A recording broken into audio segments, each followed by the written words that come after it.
let's talk about a couple of recent signings, because I believe Tuesday on the podcast, we talked a little bit about Jason Robertson. You know, I tweeted yesterday, being Wednesday, that a shift was required to close the gap in the negotiation. And that shift happened late yesterday and ended up in a 4-year, $31 million contract for Jason Robertson. Maybe not the long-term deal that he was looking for, right? But slightly better than the bridge that the Dallas Stars were looking for. But an important signing, I think, given everything that Jason Robertson brings to the Stars.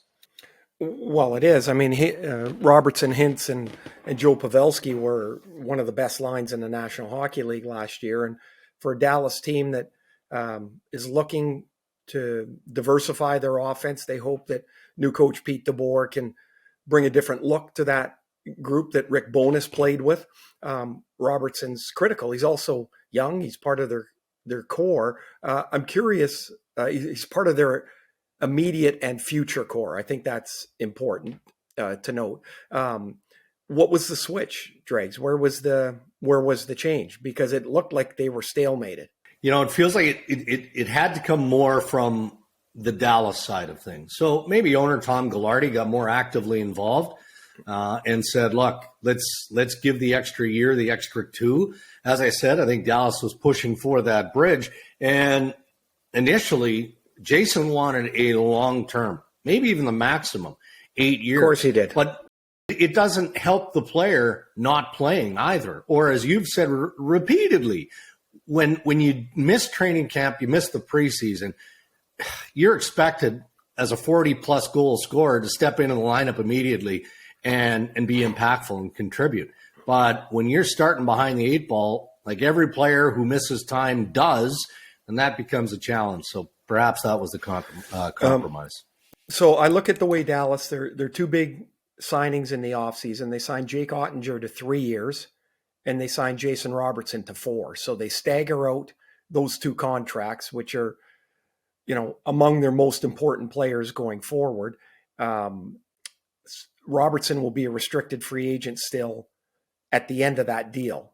So that's pretty critical to note too. He doesn't walk to unrestricted free agency. So it gives them a little bit of, I wouldn't say control, but the Stars can shape the negotiation. And Robertson jumps from $795,000 to $7 million. Yeah. Can you imagine 7.75? Can you imagine the first look at his first pay stub? It's going to be like, are you kidding me? Yeah. I asked Rick Bowness last year, we were doing a Dallas game late in the year, and I said, so who can I compare Robertson to? Like, you know, he's not the fastest guy. He's not the strongest guy. And right away, he thought for just a second, and he came up with Luc Robitaille. Oof. And he said, not the fastest guy. He's got a good shot, but not an Ovechkin shot. But he always seems to be in the place that the puck is when he shoots it, and he's really accurate. Yeah. And so I watched him, and I'm like, I played with Luke for a number of years, and I can see that.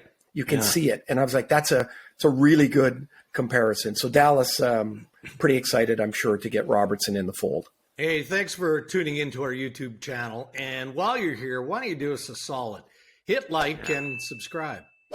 Yeah, you'll get access to all the latest uploads. You can stay updated on the latest news and interviews from the Ray and Dregs Hockey Podcast. It only takes a couple of seconds. And from what I'm told, it helps with our algorithm thingamajig.